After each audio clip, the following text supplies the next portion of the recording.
રાધનપુર શહેરના મસાલી રોડ ઉપર જીબીના underground wiring નાખવાની કામગીરી કરતા કોન્ટ્રાક્ટર દ્વારા આડેધડ ખોદકામ કરતા વિસ્તારના લોકોને પાણી પૂરું પાડતી નગરપાલિકાની પાઇપલાઇનમાં ભંગાણ સર્જાતા ઠેર ઠેર પાણી ભરાયા હતા।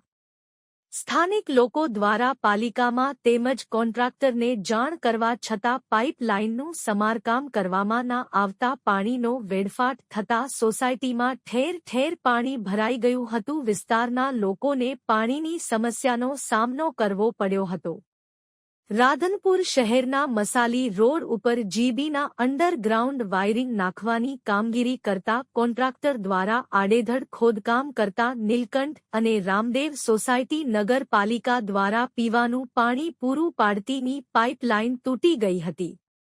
જ્યારે શનિવારના બપોરે નગરપાલિકા દ્વારા પાણી છોડવામાં આવતા ઠેર ઠેર પાણી ભરાઈ જતા સોસાયટીમાં તળાવ બની ગયું હતું। આ બાબતે સોસાયટીના લોકો દ્વારા જણાવવામાં આવ્યું હતું કે જીબીના કોન્ટ્રાક્ટર દ્વારા પાણીની પાઇપલાઇન તોડી નાખી છે। આ બાબતે પાલિકામાં જાણ કરવા છતાં પાલિકા દ્વારા સમારકામ કરવામાં આવેલ નથી અને પાણી છોડતા સોસાયટીમાં પાણી ભરાઈ ગયું છે।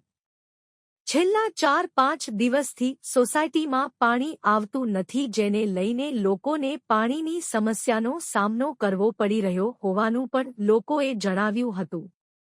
તાજેતરમાં યોજાયેલ નગરપાલિકાની ચૂંટણી દરમિયાન વચનો આપીને ગયેલા નગર સેવકો પણ અહીં ફરકતા નથી, જેને લઈને રામદેવ અને નીલકંઠ સોસાયટીના રહીશોને પાણીની વિકટ સમસ્યા વેઠવાનો વારો આવ્યો હોવાનું પણ રહીશો દ્વારા જણાવવામાં આવ્યું હતું।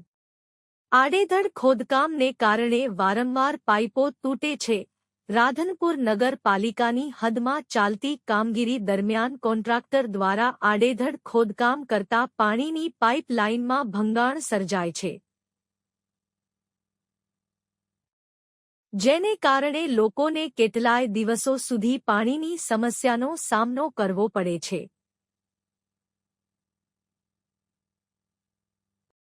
ખોદકામ કરતા કોન્ટ્રાક્ટર અને પાલિકાના જવાબદાર અધિકારી વચ્ચે તાલમેલના અભાવે સર્જાતી સમસ્યાનો ભોગ આમ જનતાને બનવું પડે છે। ભરત ઠક્કર, ડીસા, બનાસકાંઠા।